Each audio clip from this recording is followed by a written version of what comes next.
One day, Giselle, my wife, and I were on our way to church, riding the tricycle. While we were passing by the plaza, I accidentally brushed the side of the tricycle against an old man. Giselle gasped and told me I hit someone, so I immediately stopped and got off to check on the elderly man. I asked if he was okay. He didn't respond, he just winced in pain. I decided to help him onto the tricycle. I asked Giselle to move aside so the man could sit more comfortably.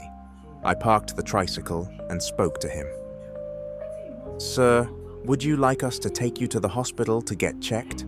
I asked. "No, son, I'm fine. Just got surprised, that's all.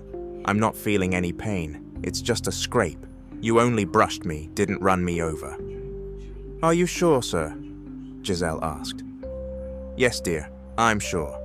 By the way, are you headed to church?" "Yes, sir. And you?" I replied. "Oh, I'm going that way too. I'll just tag along with you," the old man said. So we continued driving to the church.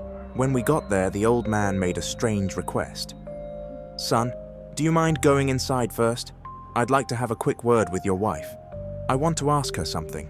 Perhaps a suggestion on a small gift I could give my own wife. You know how women are. They know these things better." I offered to join them instead, but the old man insisted. "No need," he said. "You go ahead and find a good seat. It's hard for me to stand for long, and we won't take too long anyway." I agreed and smiled at them. Giselle was already 5 months pregnant, but she was still agile, so she accompanied the old man while I went inside. I had barely sat down for 2 minutes when I started feeling uneasy. Something I couldn't explain made me restless. I kept glancing around, unsure of what to do. I just felt like something was wrong. That's when I decided to step back outside and check on Giselle and the old man. But they weren't there. Panic started to build in my chest. I walked around the church compound and eventually reached the back. My eyes widened at what I saw. Giselle was about to drink something from a small bottle the old man was handing her. She looked dazed, as if she wasn't herself. I ran as fast as I could and snatched the bottle from her before she could drink from it. I immediately smelled it. It reeked. It was some kind of oil with floating black roots and strands that looked like hair. I threw the bottle to the ground and pulled Giselle behind me. "Sir, what are you doing to my wife? What were you making her drink? Are you trying to hurt her?" "Watch your accusations, son. Be careful what you're implying." "I'm not accusing you. I'm asking a question. What were you doing?" I demanded. Suddenly, I froze. The old man's eyes narrowed and glared at me. His lips began to move quickly, whispering something I couldn't understand. He raised his index finger and seemed to draw something in the air, blowing several times. I was paralyzed. I couldn't move. Then the old man grinned and reached out to touch my shoulder, but suddenly, he paused. His eyes widened in shock, and then he turned and ran. He ran so fast, you wouldn't believe he was an old man. I was finally able to move again when someone tapped my back. I turned and saw an elderly woman, a candle vendor who often sat outside the church. "Son, are you and your wife all right?" "Yes, Mom, but I don't know what just happened. I'm terrified," I said, shaking. "I knew it," she said. "That old man tried to prey on you because your wife is pregnant. I saw him come in with her. The moment I saw the oil I brought with me start to heat up, I knew there was an aswang nearby." The term aswang struck me. I wasn't a believer in such stories. But what just happened? How could I explain it? Why couldn't I move? And why was Giselle hypnotized? The old woman explained that if Giselle had drunk that oil, she would have fallen under the control of the old man. Eventually, she would willingly give him our unborn child to be eaten. We cried after hearing that. The woman gave us a protective charm and told us to always wear it as a necklace. We still have it to this day. We never got to thank her properly, and I'm keeping her identity private out of respect. But here's a little about her. She said she was originally from Illinois and had married someone from Louisiana. She moved here after marriage. From that day forward, we became very cautious of strangers. We always carry the charm she gave us. It was sad when we heard in 2016 that the old woman had passed away. But I'm thankful we got the chance to be close to her before she left this world. Thank you, ma'am, for saving me and my wife. That's the end of my story. I hope everyone stays safe, and remember, always be kind.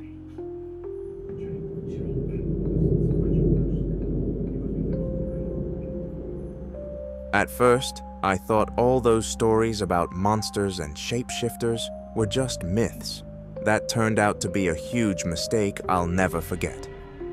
One day, Mommy's husband asked me to go do a service visit to a customer in Mississippi. He said I should use one of the bigger motorcycles because the road to the customer's place wasn't paved. It was a rough trail. He also asked one of my co-workers, a guy we'll call RJ, to go with me. RJ was familiar with shortcuts, so we could avoid getting stuck in the dark. We gathered everything we needed, and I packed some food. But as RJ was getting his tools ready, I noticed a small container in his bag.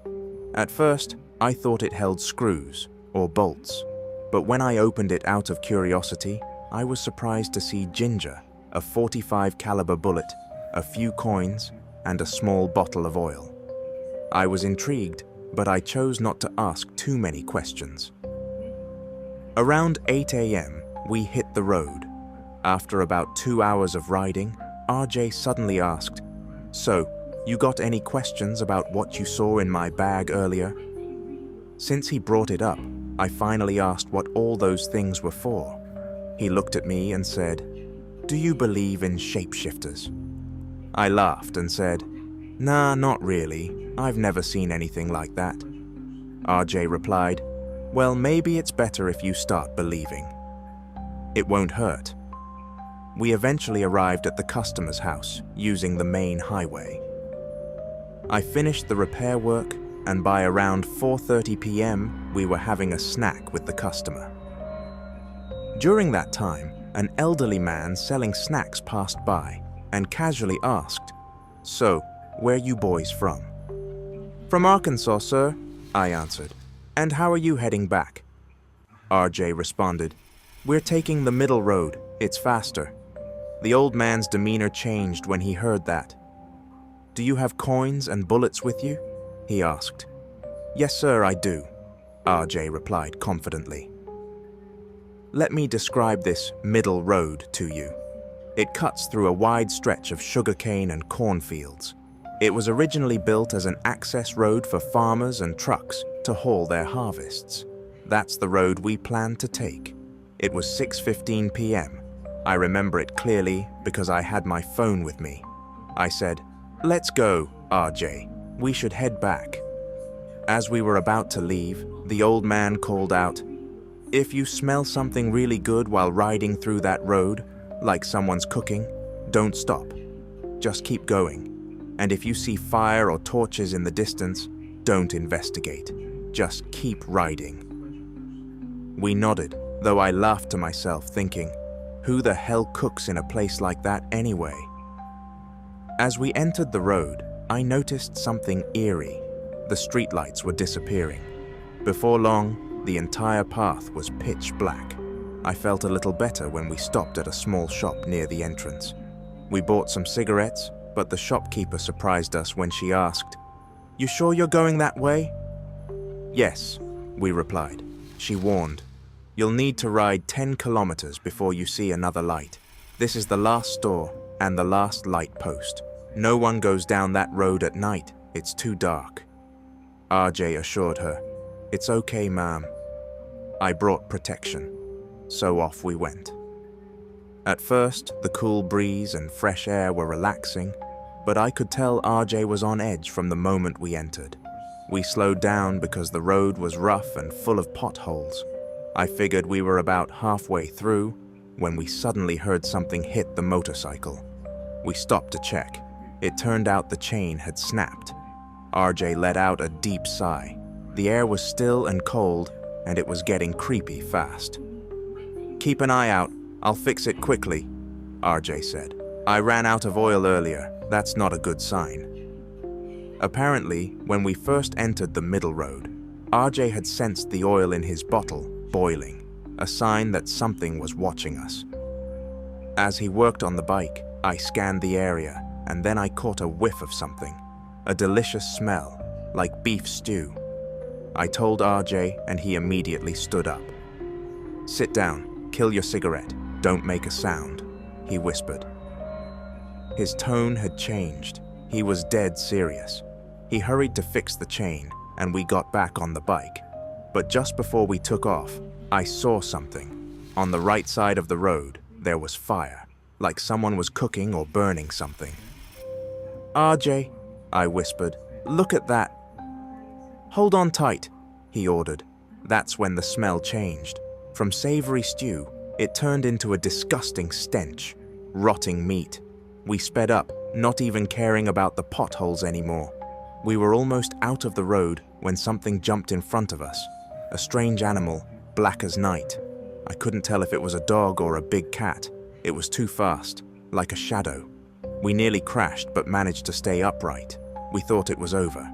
But as we exited the road and looked back, we saw something that chilled us to the bone. Children and elderly people standing along the path, just staring at us. They didn't move, just watched us pass. Then a large man emerged from the shadows. Built like a farmer, he stared directly at us and shouted, "If I smell you coming through here again, don't expect mercy." They all turned and walked away, swallowed by the darkness. A few days later, I told the story to a friend's father. He said that when he was a kid, there were rumors of 3 families that vanished from a nearby community. No trace, no bodies, nothing. Since then, there have been stories of missing livestock, even missing farmers. But when people searched, they never found anything. Not even burnt wood or pots from supposed fires. That's why I made a promise to myself. I'd never set foot near that middle road again.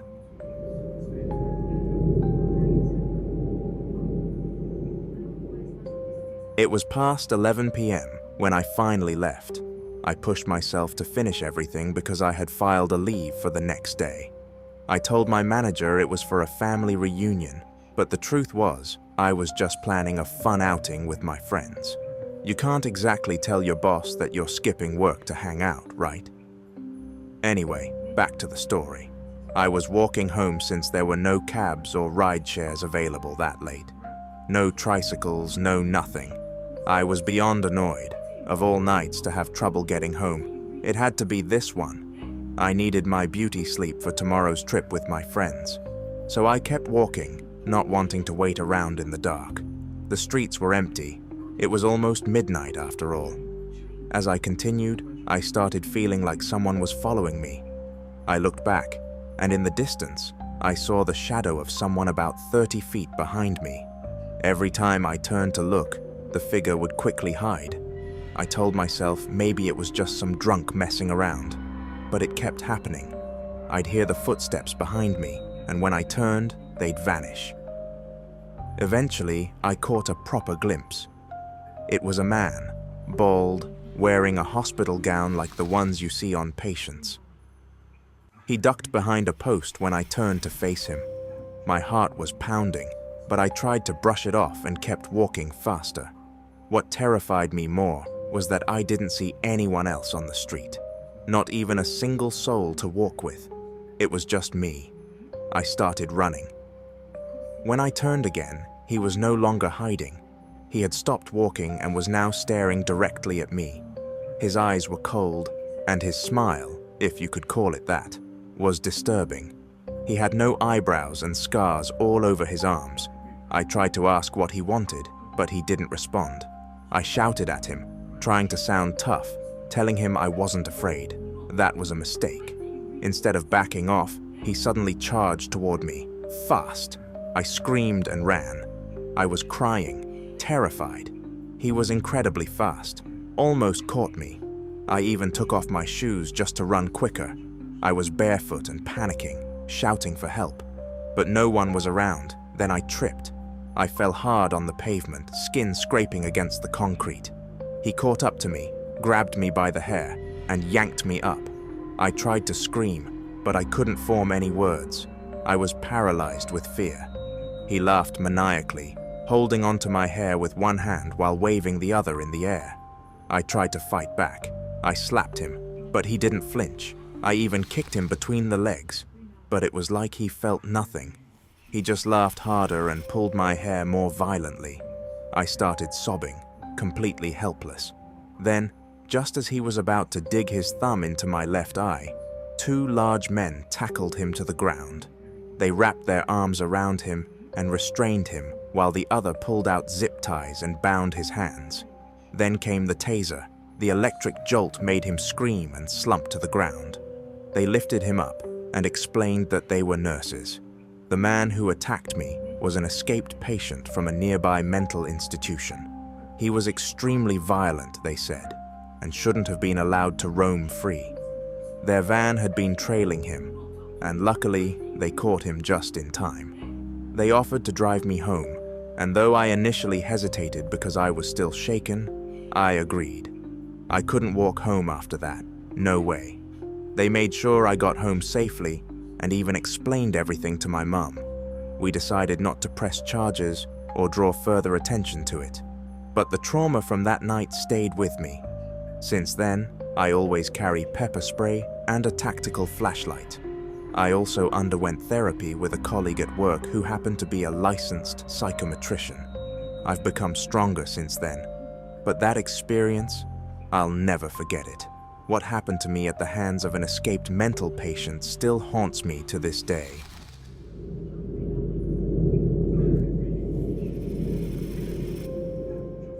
I'm Lance, a college student now, but this story happened back in 2018 when I was still in high school. It was late one night after dance practice for our upcoming school foundation day. We had a little get-together afterward with snacks and a bit of drinking. Nothing too wild, but by the time we went our separate ways, it was already around 9:30 p.m. Our practice area wasn't far from my house.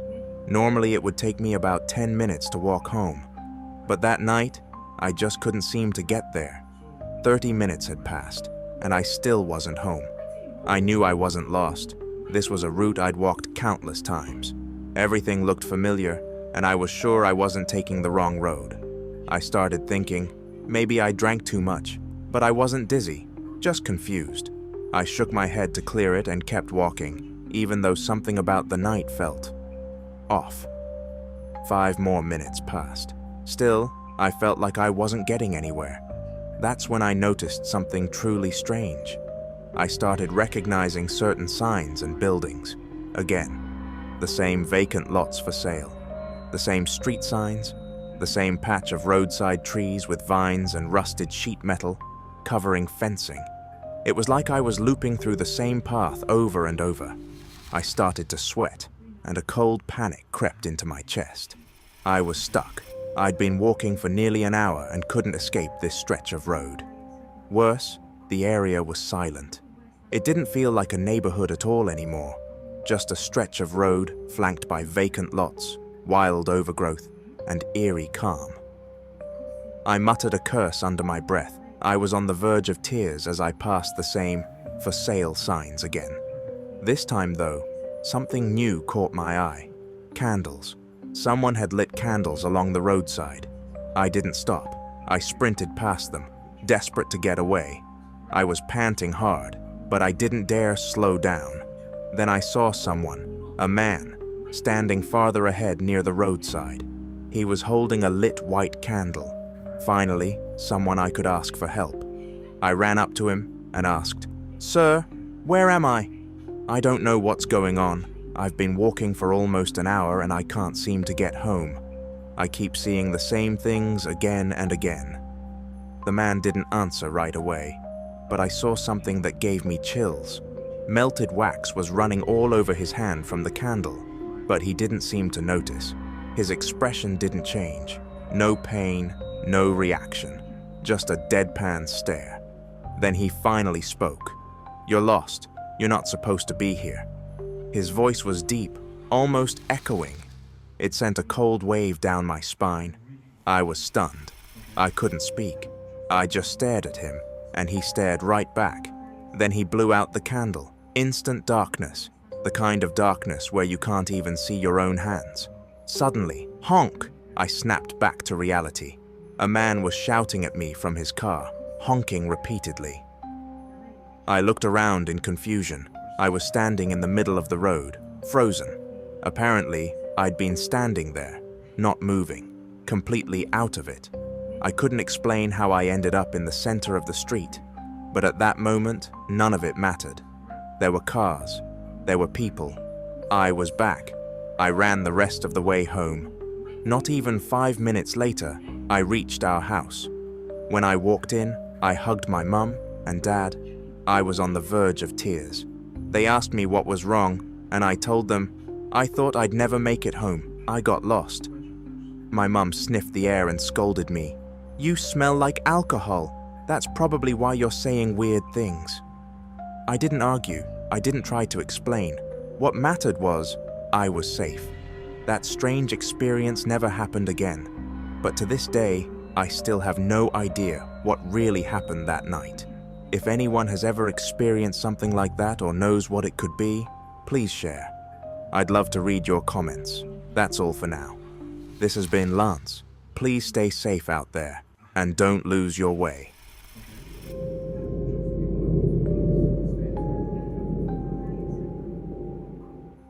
Hi, I'm Kevin. This story happened in 2016. At the time, I had deactivated all my social media accounts because I was going through something really difficult. I had just been cheated on by my girlfriend of 2 years. She left me for another guy. And even though several months had passed, I still couldn't move on. You see, I was already planning to propose to her.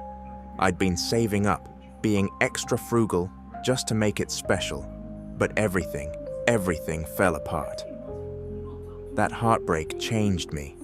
I stopped hanging out with my friends. I became withdrawn and quiet. I didn't want to attend social gatherings. Basically, the cheerful, outgoing version of me was gone.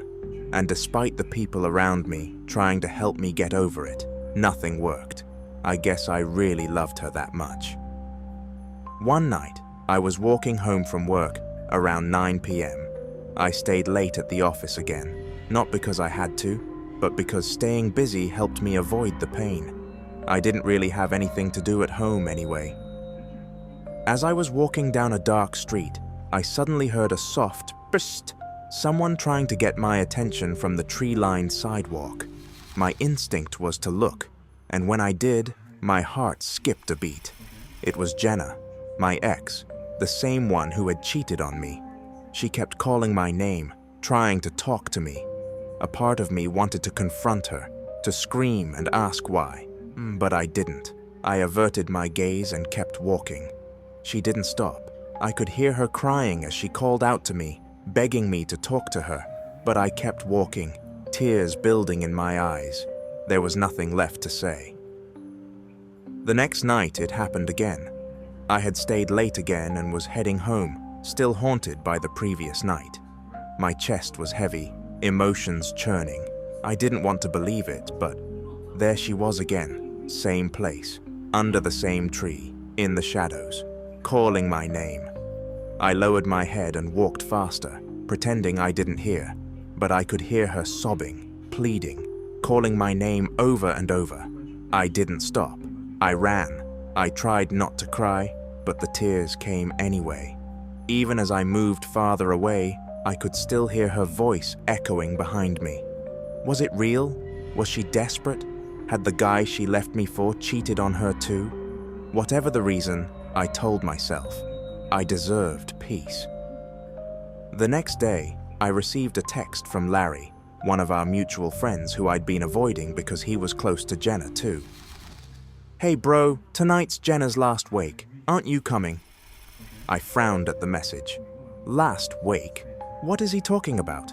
I replied, annoyed. Good morning. What wake? This isn't funny, man. I have a lot on my plate right now. He responded quickly. Dude, are you serious? You didn't know? I stared at my phone, confused. Know what? I asked. His reply shattered my world. I know you've been off the grid. but Jenna and her boyfriend died in a car crash 4 days ago. I couldn't believe what I was reading. Number that couldn't be true. I replied in a panic. No way, that's impossible. I just saw her 2 nights in a row. She was trying to talk to me. Larry didn't argue. He just said, "Are you coming or not?" "We're heading there at 8 p.m. Everyone's going. Just think about it, bro. Even if it's just to pay respects to her family." I didn't know what to feel. I broke down in tears. I kept replaying those 2 nights in my head.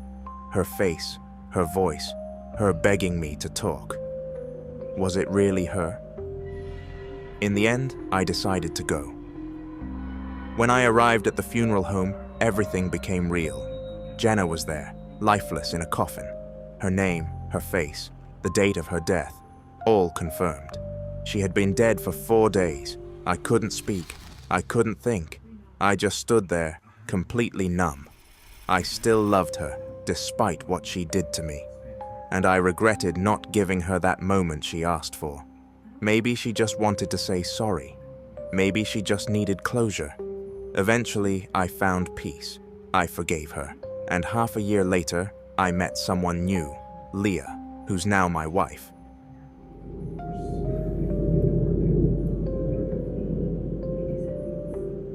This happened in 2012. At the time, I was selling corn on a cart outside a public school in Illinois. I won't name the school for privacy reasons. It was around 4:30 in the afternoon, rush hour when students were being dismissed. That was always the busiest time for us vendors. You had to be quick, because if the kids got tired of waiting or their rides showed up, they'd leave without buying anything.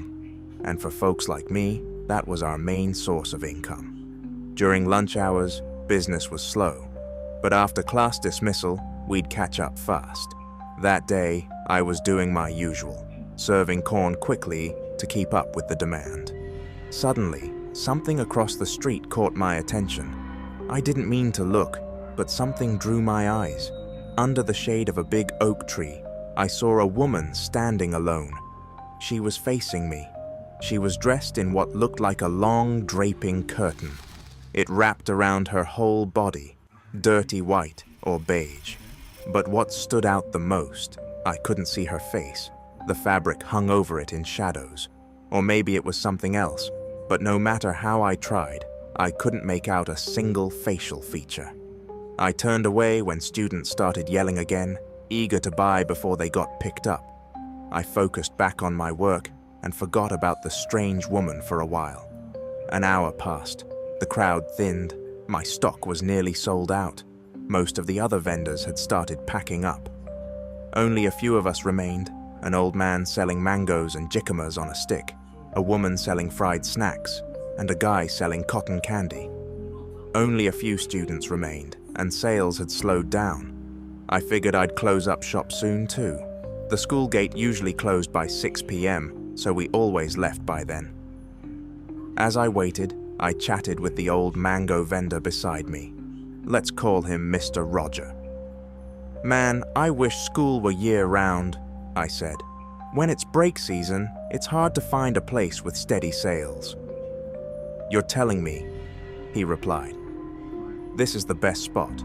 At the park, there's too much competition. But here I sell out fast, sometimes in an hour." I was about to respond when I glanced across the street again. There she was, still standing under the same tree, still facing us, still faceless. I frowned. "Mr. Roger, do you see that woman under the tree?" "Yeah," he answered calmly. "Been watching her for a while. Thought it was just me." "Right?" I said. "She gives me the creeps. I can't even see her face, like it's hidden or gone." Just then, the cotton candy vendor, let's call him Dean, walked up and joined our conversation. "Hey, who are you guys talking about?" he asked. "That woman," I said, pointing across the street. "Under the oak tree. She's been staring at us since earlier." Dean squinted, then froze. "Yeah, I see her. Dude, she's weird. Just standing there, not moving. And you're right, you can't see her face."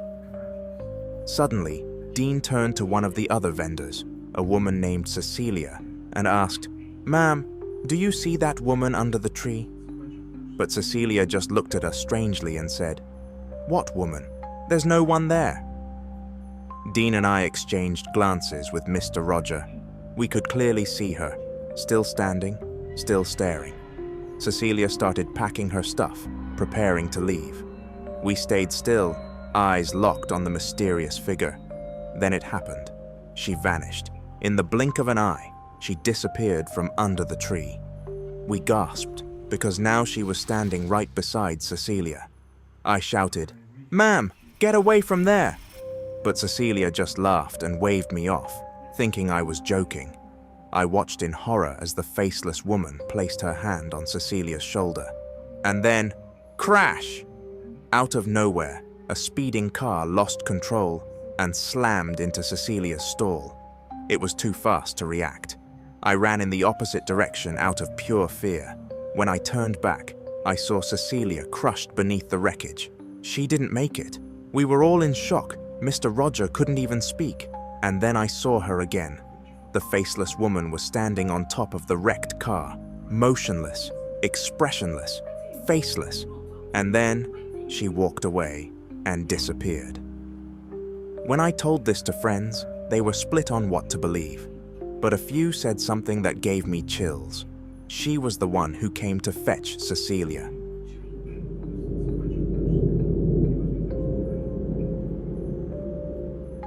This second experience of mine happened in 2016.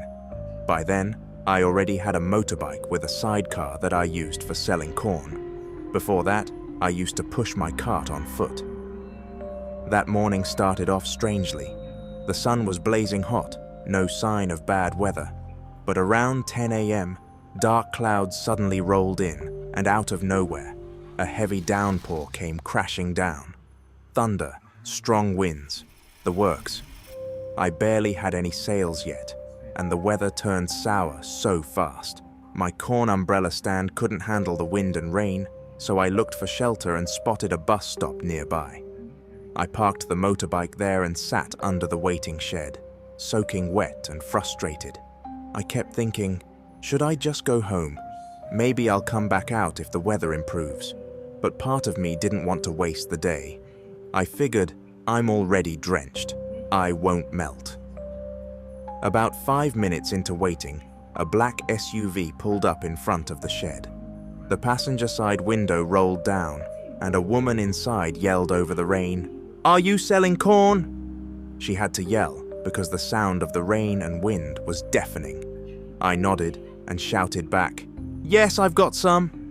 She asked what kind I had, and I showed her what I had left. She bought some, which honestly lifted my spirits. Even during a storm, I made a sale. It meant a lot. As I was handing her the corn, and she was counting the payment, she suddenly said something strange. "Sir, you really shouldn't bring your son out in weather like this.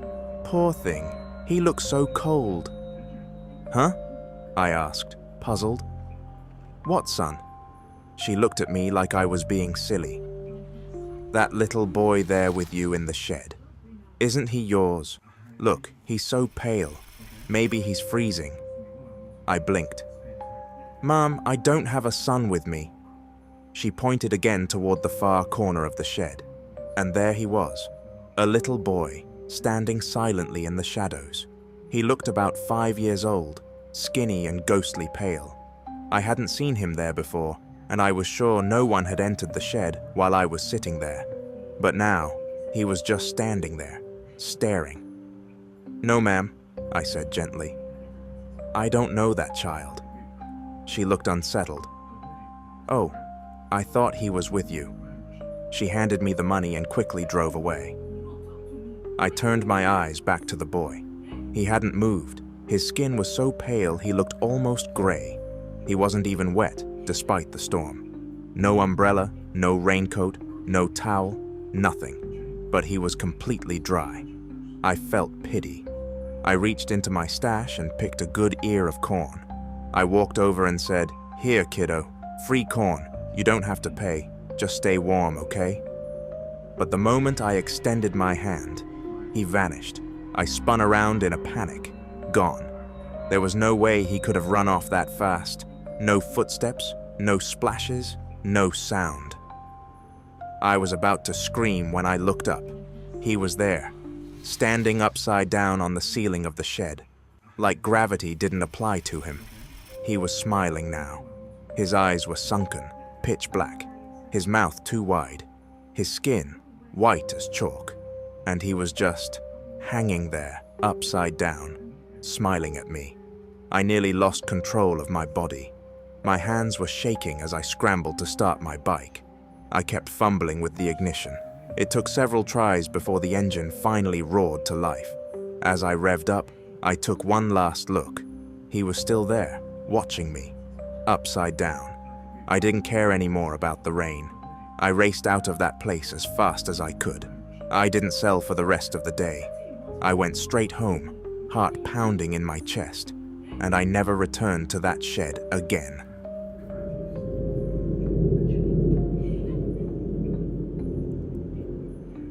It was the birthday of a fellow street vendor's son. Let's call him Elliot. He invited all of us vendors to their house for dinner and drinks after the celebration. It was already around 9:30 p.m. when we arrived. Most of the other guests had gone home by then. Elliot had prepared a special table just for us, his fellow street vendors. His wife, Marita, was very welcoming and made sure we were comfortable. The food was amazing. I ended up eating more than I should have. And then, as expected, the drinking began. We were in high spirits, laughing, reminiscing, telling all kinds of stories.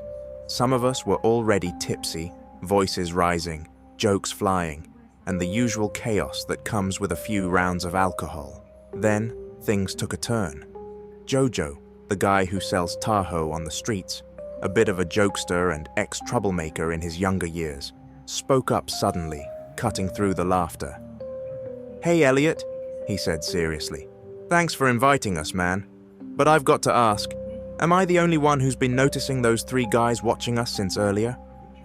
Everyone froze for a moment. "3 guys?"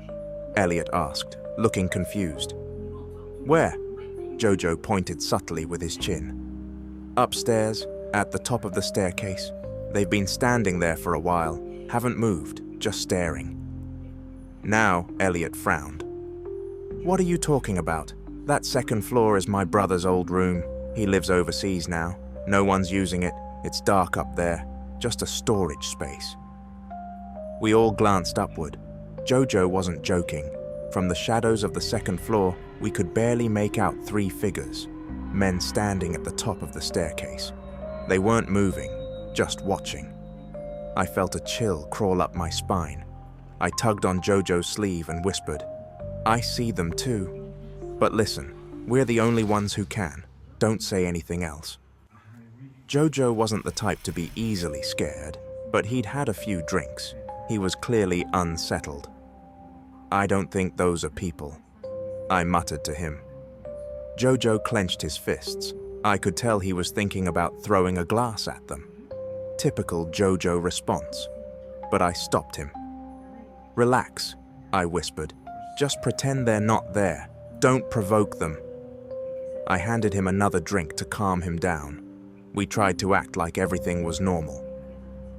Laughter returned slowly, though it was now forced. A few minutes later, I felt something strange, a warm breath brushing against my knees. I looked under the table, and there he was, one of the men, squatting under the table, staring straight at me. His skin was pale, corpse-like. His eyes were black and lifeless. He didn't blink, didn't move, just stared. I almost screamed, but instead I grabbed Jojo's arm and nodded under the table. He looked and froze. Then we looked back at the stairs. The other 2 were still there, and now the third man, the one who had been under the table, was suddenly back up there with them, sitting on the stairs. All 3 of them were now staring at us. I couldn't take it anymore. I stood up abruptly and walked to Elliot. "Hey man, I'm really sorry, but there's an emergency at home. I've got to go," I lied. Jojo followed me out without a word. Outside, I told him everything, exactly what I saw and felt. He shared what he saw too, and we both agreed on one thing: those weren't humans. A few days later, I returned to tell Elliot what had happened that night. He was genuinely shocked. The house, he said, had just been bought by his brother who lived abroad. They had just moved in. They didn't know anything about the history of the house. Elliot admitted he didn't see anything that night, but he confessed something else. Sometimes he felt something. Strange cold spots, a heaviness in the air, a presence. He had chalked it up to the stress of moving, but now he wasn't so sure. As for me and Jojo, we both agreed. There's someone or something else living in that house, and they weren't there to celebrate a birthday. Thank you for watching. This was Mr. Horror once again. See you in the next one. And please subscribe to encourage me.